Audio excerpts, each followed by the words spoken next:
Setelah larangan area hutan api menghilang, semua orang bergegas untuk masuk. Tetapi, semua orang segera menemukan ada sesuatu yang salah. Pada awalnya, mereka menggunakan perlindungan doki. Api di sekitarnya tidak dapat menembus. Tetapi ketika semakin dalam, api menjadi semakin kuat dan terdengar jeritan. Terlihat nyala api menyebar ke seluruh tubuh beberapa orang yang memasuki area hutan api, tetapi tidak langsung terbakar. Sebaliknya, bintik-bintik api terbentuk di tubuh mereka dan panas menyebar di seluruh tubuh orang tersebut. Adegan ini menyebabkan orang berhenti dan tidak berani melangkah lebih jauh. Namun, energi 2 warna, 3 warna, atau bahkan 4 warna mulai muncul di sini, tetapi jumlahnya tidak terlalu besar. Oleh karena itu, banyak kekuatan mulai membagi tim mereka. Yang lebih kuat akan melangkah lebih jauh, dan yang lebih lemah akan tinggal di area yang aman untuk mengumpulkan sumber energi berwarna. Jelas, bagaimanapun, hutan api tidak semuanya mulus, juga bukan tanpa bahaya. Setelah banyak kekuatan masuk, di dalam hutan api terlihat bayangan binatang yang sangat banyak bergerak cepat menuju arah mereka. "Ada monster!" teriak seseorang. Suasana seluruh hutan tiba-tiba berubah. Segera setelah suara itu keluar, binatang buas meledak keluar dari hutan api, dan mereka memiliki bentuk yang berbeda dan bukan dari ras yang sama. Mereka memiliki tanda api di tubuh mereka dan mata mereka tampak seperti terbakar api. Kekuatan monster-monster ini tidak rendah. Yang paling mematikan adalah mereka semua membawa api aneh di hutan ini. Semua orang juga paham pada saat ini bahwa mengumpulkan sumber energi tidak mudah di hutan api ini. Dan bukan tanpa alasan. Jumlah monster ini tidak terlalu banyak, tapi tidak terlalu kecil, sehingga membutuhkan pembagian kerja. Sebagian orang mengumpulkan dan sebagian orang bertanggung jawab atas perlindungan. Ini adalah sesuatu yang terjadi di pinggiran, tetapi semakin jauh ke dalam, semakin besar apinya. Banyak sosok telah menyapu ke arah yang lebih dalam. Tentu saja, yang bergegas di depan adalah dunia kelas atas dan aliansi abadi. Lei Huai memimpin tim, dan semuanya berada di atas dewa pertempuran bintang 2, tetapi hanya ada beberapa lusin. Tapi seperti yang mereka duga, saat mereka masuk, sumber energi berwarna muncul dalam 4 warna, 5 warna, atau bahkan 6 warna. Melihat ini, semua orang penuh dengan nafsu. Sumber energi berwarna masih sangat menarik. Namun, kecepatan mereka yang bergegas masuk juga mulai melambat, karena mereka juga menemui masalah. Monster yang kuat muncul di depan mereka, dan jika mereka ingin bergerak maju, mereka harus membunuh monster-monster tersebut. Dan itu menyebabkan semua jenis suara pertempuran bergema di seluruh area hutan api. Di lain sisi, di ladang ranjau, guntur ungu yang lebih besar sedang terjadi saat ini, dan Xiaoyan juga berdiri dari pohon guntur baja tertinggi. Matanya menyipit, tinjunya sedikit mengencang, dan garis otot di tubuh bagian atasnya meledak dalam sekejap. Umumnya hal ini sudah jelas. Di sekitar Xiaoyan, guntur merah bergetar, dan hampir 100 guntur merah memasuki tubuh Xiaoyan. Guntur ungu bersiul lagi. Guntur ungu ini berkali-kali lebih kuat dari yang pertama kali Xiaoyan hadapi. Jika guntur ungu semacam ini ditempatkan di awal, seluruh tubuh Xiaoyan mungkin akan hancur berkeping-keping. Tapi saat ini berbeda. Dalam kurun waktu singkat ini, Lei Li terus menggunakan petir ungu untuk membantu Xiaoyan membangun tubuhnya dan meningkatkan kekuatan fisiknya. Sekarang, kekuatan fisik Xiaoyan telah beberapa kali lebih kuat. Setidaknya sekarang pada level yang sama, hampir tidak ada yang bisa bersaing dengan Xiaoyan dalam hal kekuatan fisik.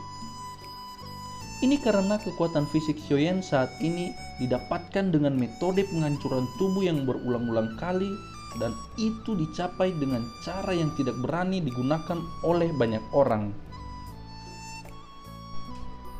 Melihat guntur ungu ini, mata Xiaoyan bersinar karena dia bisa merasakan bahwa tubuh gunturnya mungkin bisa memasuki tingkat tubuh guntur dewa kuno yang sebenarnya setelah menerima guntur ungu ini. Dari tubuh guntur asli hingga tubuh guntur dewa kuno terkuat. Sama seperti karakter Xiaoyan, dia tidak menghindar atau bahkan melawan saat menghadapi guntur ungu. Dia mengumpulkan semua origin ki tanpa perlawanan, karena pelatihan tubuh harus dihancurkan, dan itu seperti api untuk beregenerasi. Ayo! Mata Xiaoyan bersinar, dan guntur ungu melesat ke arah Xiaoyan dan memborbardir tubuhnya. Tubuh Xiaoyan yang terus meledak, ini adalah kekuatan penghancur dari guntur ungu yang menghancurkan tubuh Xiaoyan. Tapi sekarang tubuh Xiaoyan memiliki hampir 100 guntur merah sebagai fondasi di dalam tubuhnya. Guntur ungu meledak, dan guntur merah meluncurkan perlawanan. Kekuatan berputar-putar di tubuh Xiaoyan. Gigi Xiaoyan terkatup, dan guntur ungu yang ganas meledak di tubuhnya. Tetapi tidak ada lubang darah di tubuh Xiaoyan. Hanya rasa sakit itu membuat Xiaoyan menggertakkan giginya. Lei Li berdiri dengan tangan di dadanya dan mengangkat kepalanya untuk menatap Xiaoyan di udara. Dia juga menyipitkan matanya. Tampaknya Lei Li juga merasa bahwa kesuksesan Xiaoyan sudah berada di depan mata. Jika Anda dapat menahan guntur ini, ketika tubuh fisik Anda sepenuhnya mampu menyerapnya, itu adalah saat ketika kamu berhasil. Lei Li bergumam dalam hatinya, sementara Xiaoyan berada di udara. Rasa sakit di tubuhnya bukanlah sesuatu yang bisa dilakukan oleh orang biasa. Dengan itu, guntur ungu menyapu meridian daging dan darahnya, yang semuanya merupakan bagian dari dagingnya. Sampai kekuatan guntur ungu terakhir berhasil dilawan oleh Xiaoyan, warna menyakitkan di wajah Xiaoyan berangsur-angsur memudar. Dengan satu gerakan, guntur yang tak terhitung jumlahnya melonjak menuju Xiaoyan dari langit. Xiaoyan mengedipkan matanya untuk menerima guntur ungu tersebut. Apakah kamu berhasil? Lei Li dengan senyuman di wajahnya memandang Xiaoyan yang telah menarik guntur yang tak terhitung jumlahnya di udara. Bagi Xiaoyan, kultivasi tubuh dewa petir kuno sangatlah sulit, dan dia bisa berkultivasi ke titik ini sudah merupakan sebuah keajaiban. Tekad yang dibutuhkan tidak terbayangkan oleh orang biasa, tetapi sulit untuk dipahami dengan mulut. Saya khawatir hanya Lei Li dan Lei Mi'er yang tahu betapa sulitnya mengolah tubuh dewa petir kuno ini, gumam Xiaoyan dalam hatinya. Guntur yang meledak di udara berangsur-angsur berhenti, dan pada saat ini ada sosok yang bergegas menuju Xiaoyan. Xiaoyan sedikit mengerutkan keningnya, memutar kepalanya untuk melihat. Dia melihat tinju bercampur guntur menderu ke arahnya. Wajah di balik kepalan tangan yang membuat Xiaoyan tiba-tiba mengerutkan keningnya lagi. Dengan sebuah pukulan, Xiaoyan menjulurkan telapak tangannya dan menurunkan tinju kecil itu.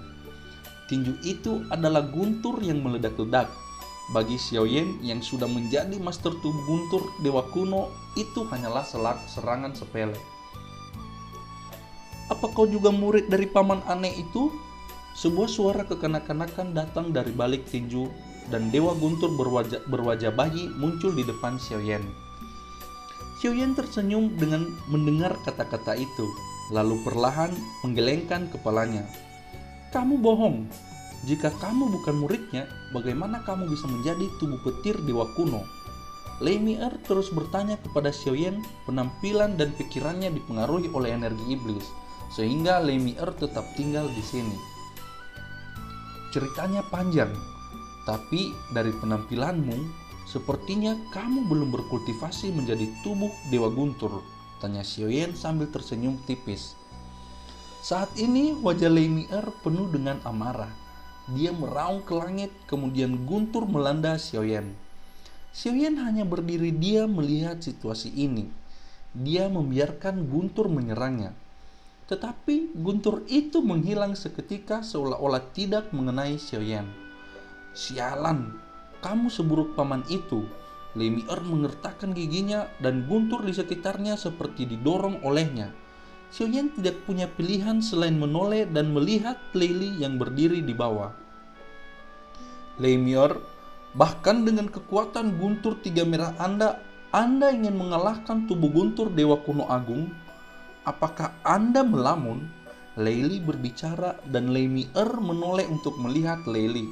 Dan pada saat ini, Leili langsung mengangkat tangannya hanya untuk melihat guntur ungu bergegas menuju Leimier. Xiaoyan mengira akan kena.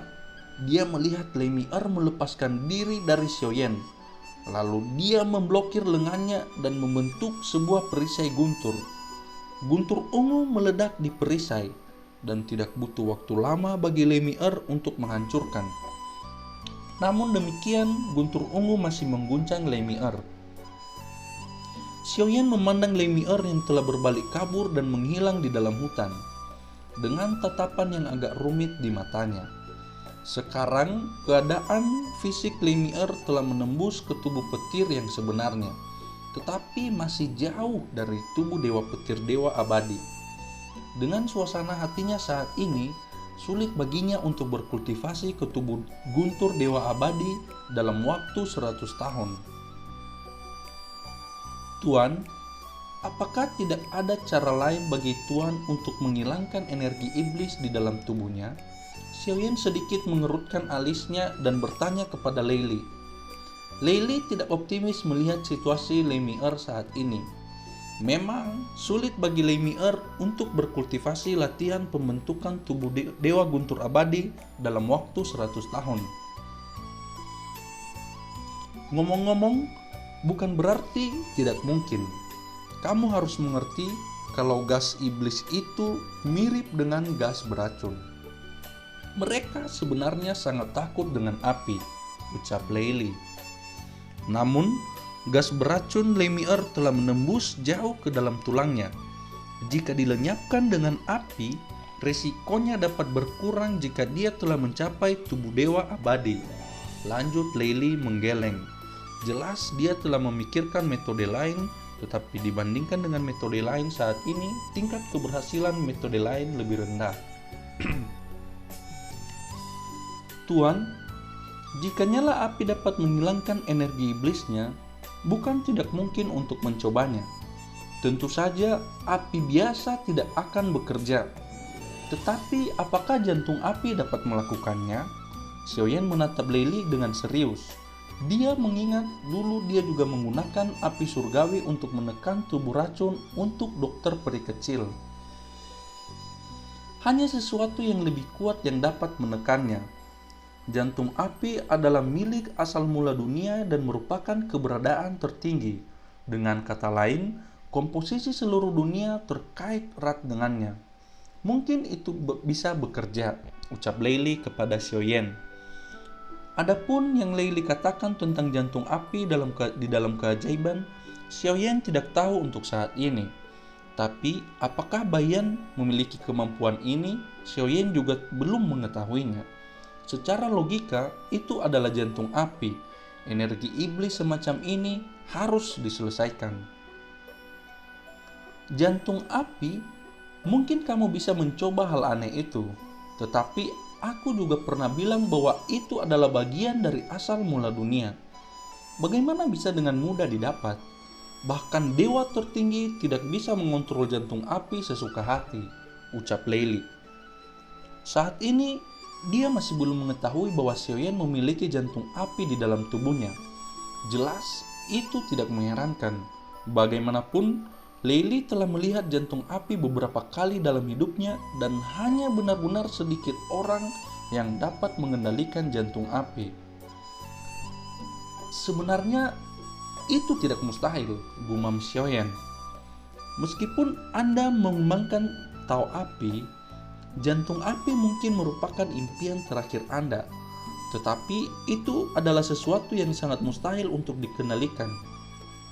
Dengan jantung api, sepanjang sejarah 3000 dunia, dapat dihitung dengan jari orang yang dapat mengendalikan jantung api.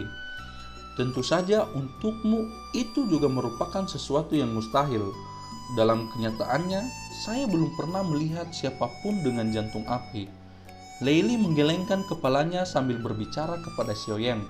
Berpikir tentang jantung api, Leili berharap Xiaoyan tidak akan mengambil resiko untuk mencoba menaklukkan jantung api yang berada di dalam area hutan api. Mata Xiaoyan terbuka dan tertutup. Lalu dia menatap Leili. Sebuah roda cahaya muncul di pupil matanya, dan dia berteriak, "Yao Beng!" Xiaoyan mengendalikan kekuatan Yao Beng ke level terendah. Kekuatan ini membuat Leili linglung. Seluruh tubuh Leili diledakkan dan rambutnya langsung berdiri. "Apa yang baru saja kamu lakukan?" Leili menatap Xiaoyan, matanya juga memperhatikan roda cahaya di mata Xiaoyan. "Tuan, ini adalah jantung api peringkat ke-6, Baiyan." Xiaoyan menatap Leili tersenyum dan berkata perlahan. Mata Leili tiba-tiba menyusut menjadi seukuran jarum. Dia terpaku tanpa bisa berkata apa-apa.